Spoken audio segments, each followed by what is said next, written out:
शुक्रिया। मैं member parliament नहीं होता तब भी यहाँ होता,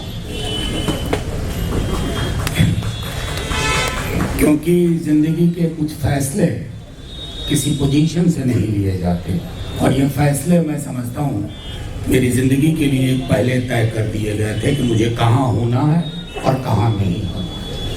thank you very much everybody in solidarity. मैं सुन रहा था संजय भाई को, 3 वकील हैं हमारे मध्य, और जुडिशियरी की भी बहुत चर्चा होती है। हम भी पढ़ा करते थे कि judiciary is the last hope, I would call it a lost hope. जब हमारी टॉप जुडिशियरी सीधे ईश्वर से संवाद करने लगे संविधान को दरकिनार करके, तो हम किससे आशा रखें और आशा की मुगालता में क्यों रहे। बहरहाल, मैं उस धारा का जिक्र सुन रहा था जो नदीम भाई पे लगाया गया।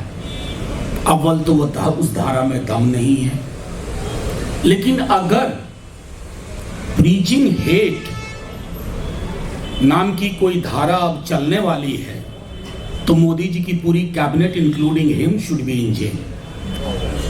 पूरी की पूरी कैबिनेट। एक मंत्री हैं, उनका महकमा आप में से कोई नहीं बता सकता अगर मैं पूछ लूं कि किस विभाग के मंत्री हैं, लेकिन हलाल झटका की बात हो तो आपको पता चल जाएगा हाँ ये वही व्यक्ति है। तो जिसकी पूरी कैबिनेट की धुरी घृणा, नफरत और वैमनस्यता पे चल रही है, उसके सिपह सलार, उनकी पुलिस, नदीम की गिरफ्तारी। और मैं नदीम को एक सिर्फ व्यक्ति के रूप में नहीं कह रहा हूं, प्रतीक के रूप में, चाहे जुबैर हो, नदीम हो। नदीम ने मजहब देख के केस नहीं लिया। अभी संजय भाई बता रहे थे सुबोध सिंह का केस। हर जगह जो मजलूम है, जिसकी लिंचिंग हो रही है, जो विक्टिम है, उसके साथ सॉलिडारिटी है, और आपकी भी सॉलिडारिटी है। क्योंकि ऐसा नहीं है कि मैं यहां से बोल रहा हूं और आप सुन रहे हैं, आप सब यहां इसलिए हैं कि आप उस धारा के खिलाफ हैं जो धारा इस देश की मेन स्ट्रीम बनाई जा रही है। ये देश कभी ऐसे नहीं सोचता था। सुलह हमारा डिफॉल्ट टेम्पलेट रहा है। 47 हो या उससे पहले से झगड़े होते थे, फसाद होते थे, लेकिन सुलह हुआ करता था। हमने उस सुलह की पूरी तहजीब को तहस नहस करके रख दिया। अभी मैं प्रधानमंत्री जी को सुन रहा था गुवेना में। मेरी तो समझ में नहीं आता कि एक व्यक्ति 2 तरह की भाषा कैसे बोल सकता है 24 घंटे के अंदर। गुवेना में इतनी बढ़िया बढ़िया बात, मोहब्बत, शांति, नफरत हटाओ, सब साथ लेके चलो, और यहां आओ, भैंस, मंगलसूत्र, मुजरा तुम्हारी बेटी ले जाएंगे। एक ही व्यक्ति। एक स्कूल में किताब पढ़ी थी, नोवेला थी R.L. स्टीवेंसन की, doctor Jekyll and mister hide. एक व्यक्ति के अंदर 2 व्यक्ति थे। तो ये पूरी की पूरी कैबिनेट जो है ना, उसमें सबके अंदर 2 है। एक जो मंचों पे कुछ खास खास बढ़िया बढ़िया चीजें कभी कभी बोलते हैं, और बाकी जो इस तरह की हरकतों में अपने को रखते हैं। बहरहाल, मैं प्रशांत भाई की बात से सहमत हूं। ये कहानी मत मानिए कि नदीम पे या जुबैर पे ही खत्म हो जाएगी। इस कहानी में कई सारे हिस्से जोड़े जा रहे हैं। हर कोई आएगा। जब तक आप इस देश को संविधान से चलाने के लिए बात करेंगे, कानून के निजाम की बात करेंगे, आप इस हुकूमत के दुश्मन हैं, जानी दुश्मन हैं। ये हुकूमत आपको किसी न किसी प्रकार अंदर करने को सोचेगी, साइलेंस करने को सोचेगी, खरीदने को सोचेगी, विनोवर करने को सोचेगी। कुछ लोग विनोवर हो जाते हैं, कुछ लोग चुप बैठ जाते हैं, और जो चुप नहीं बैठे वो प्रताड़ना झेलते हैं, लेकिन साथ ही साथ एक जज्बा, एक हौसला भी रखते हैं।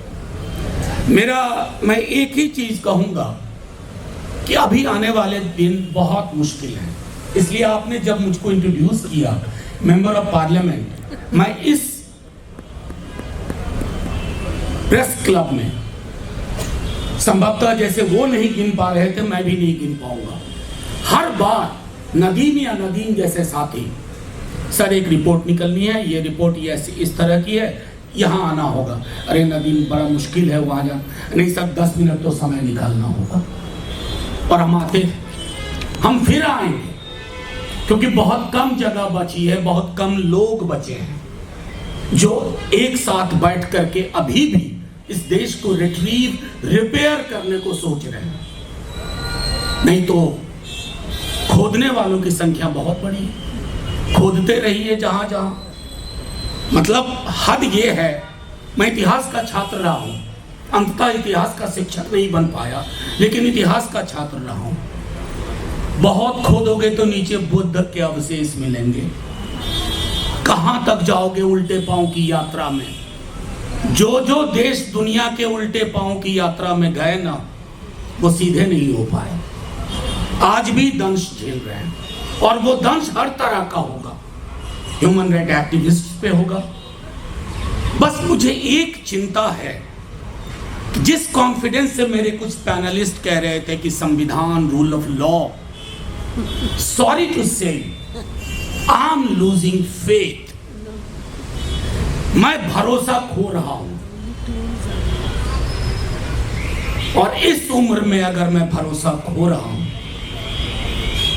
तो ये मेरे लिए नहीं, हम सब के लिए चिंता का विषय है। Thank you very much. जय हिंद।